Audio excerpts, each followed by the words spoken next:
A semana começou com a aprovação da medida provisória que reorganiza a estrutura do governo federal.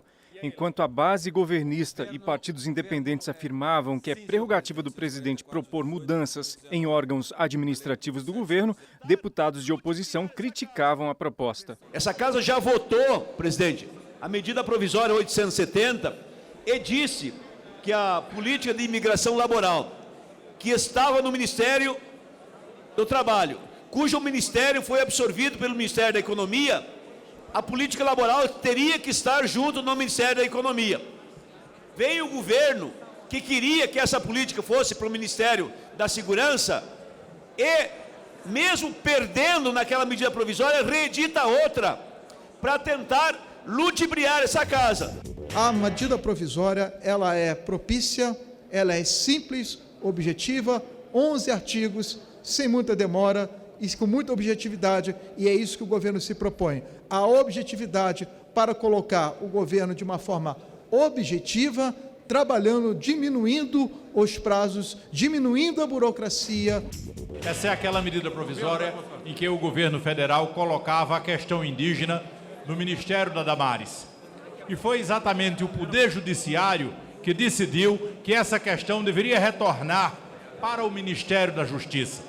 Alguns parlamentares aqui argumentam que, como Bolsonaro venceu a eleição, ele pode fazer qualquer coisa. E não pode. Tanto é que essa questão não é tratada em decreto, ela é tratada em lei.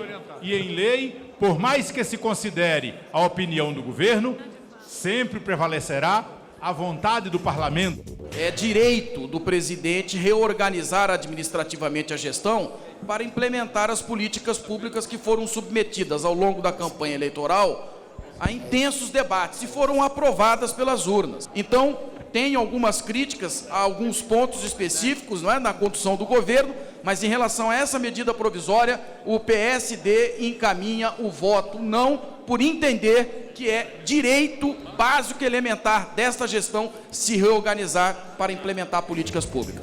A questão é que o governo Bolsonaro comete dois graves erros aqui. O primeiro, ele tenta enganar e desrespeita o parlamento quando reencaminha matérias que já foram derrotadas este ano no parlamento. Segunda questão, as mudanças que o governo Bolsonaro vem fazendo ou tem sido para prejudicar categorias ou os povos indígenas, neste caso. Nós precisamos votar essa MP porque ela vence amanhã.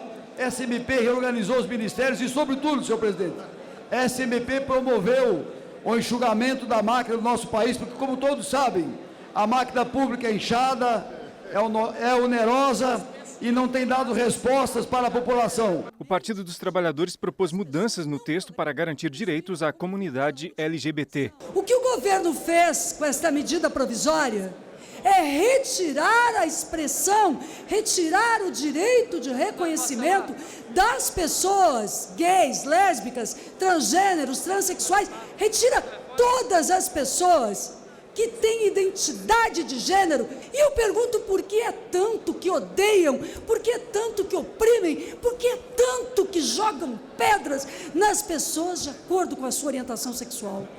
Se nós somente pedimos às pessoas não violência.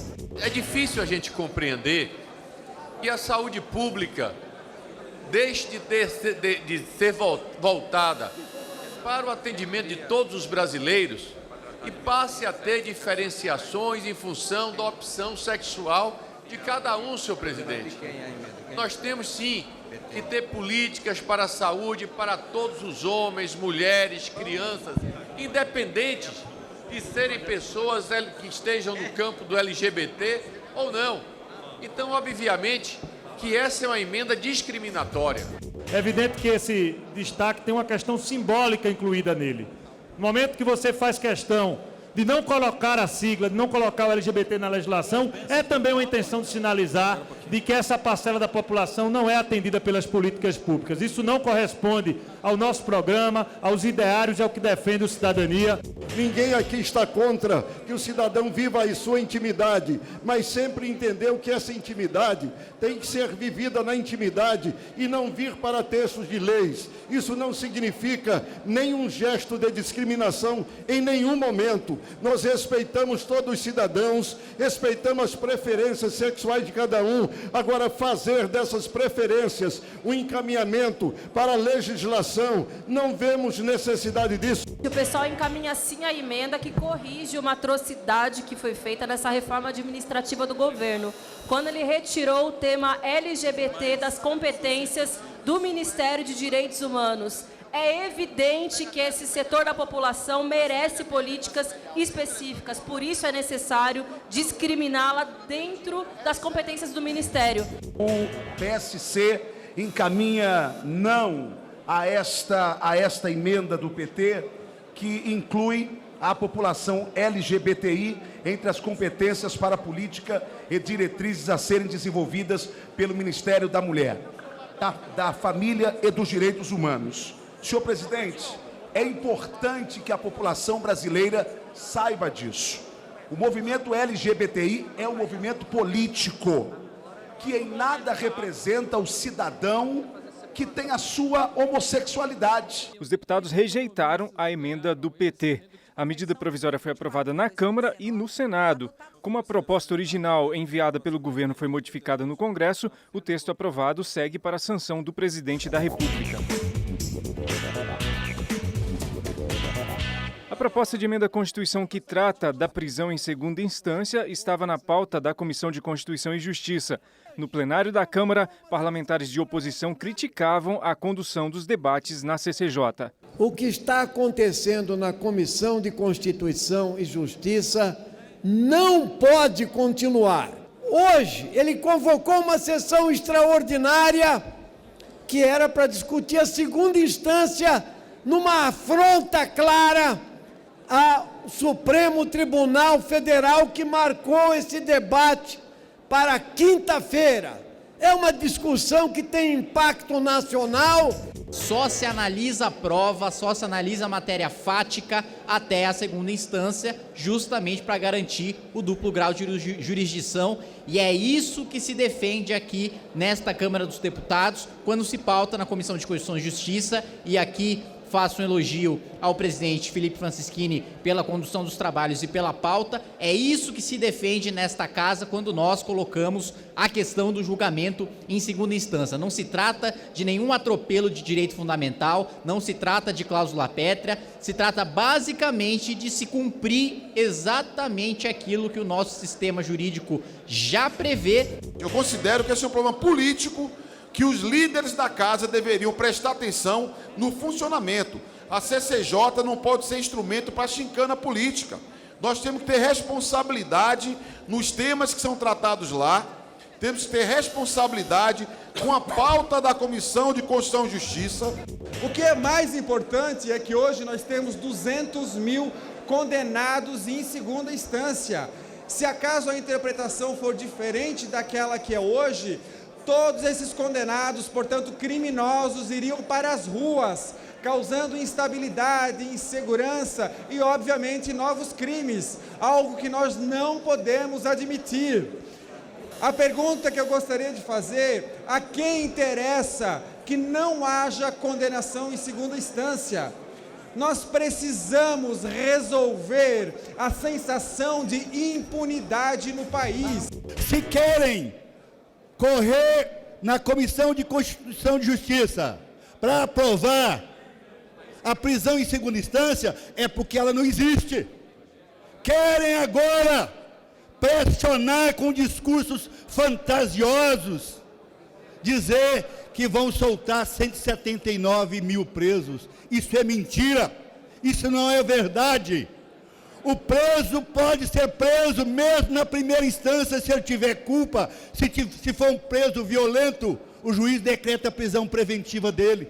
Pode ser preso em segunda instância, somente poderá ser tirado da cadeia se o Supremo Tribunal Federal o absolver. A Comissão de Constituição e Justiça deve retomar a votação da proposta que trata da prisão em segunda instância na próxima semana. O presidente da Câmara, Rodrigo Maia, afirmou que o plenário deverá analisar essa proposta somente depois da decisão do Supremo Tribunal Federal sobre o tema. Os deputados aprovaram também o projeto que permite redução de faixa não edificável à margem de rodovias. Cada município vai poder aprovar uma lei para diminuir a faixa nas rodovias para o limite de até 5 metros de cada lado. Atualmente, são exigidos 15 metros. A proposta será analisada agora pelos senadores. Os deputados começaram a debater o acordo do Brasil com os Estados Unidos para o uso do centro de Alcântara, no Maranhão. O texto estabelece regras para o lançamento de satélites a partir da base de Alcântara. A oposição obstruiu os trabalhos por considerar que o texto fere a soberania nacional e afeta a vida dos quilombolas que vivem na região. Um espaço que, sem dúvida nenhuma, pode ser aprimorado com um projeto soberano de desenvolvimento aeroespacial do nosso país, mas que, de maneira alguma, isso poderia ser feito às custas do sofrimento dessas centenas de famílias quilombolas. Há uma história de mais de 30 anos de violações praticadas pelo Estado brasileiro. Famílias foram removidas no passado com a promessa de que seriam indenizadas, de que teriam suas terras tituladas, e nada disso foi assegurado. E hoje essa história se repete. Esse é um assunto que não pode mais demorar para ser apreciado por essa casa.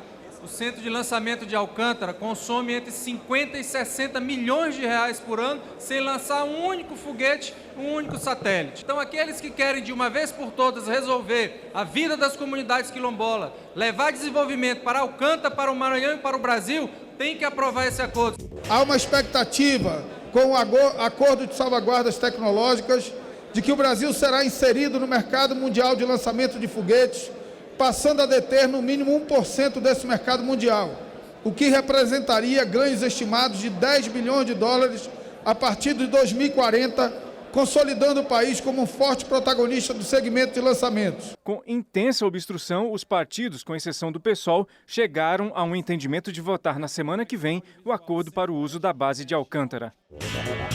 Eu gostaria de saudar todos os professores do Brasil, uma classe profissional que tem sido guerreiros e fazer com que esse país funcione, eduque e consiga realizar os sonhos de várias pessoas. E a minha saudação vai especial aos professores indígenas. Temas de interesse nacional debatidos em plenário. A reação e propostas dos deputados, fatos e opiniões. Choca-nos a situação enfrentada pelo povo indígena Tembé-Tenterrara. A reserva, que é muito pequena, pouco mais de 500 hectares, é circundada por dois grandes projetos, um de mineração do Caulim e o outro projeto da Vale, que é o projeto Biopalma, de produção de dendê, ocupando mais de 56 mil hectares. E a poluição com agrotóxicos tem viabilizado uma vida mais digna, tem comprometido a saúde do povo. Então estou expressando aqui o meu compromisso com o povo Tembé para abrir um processo de diálogo.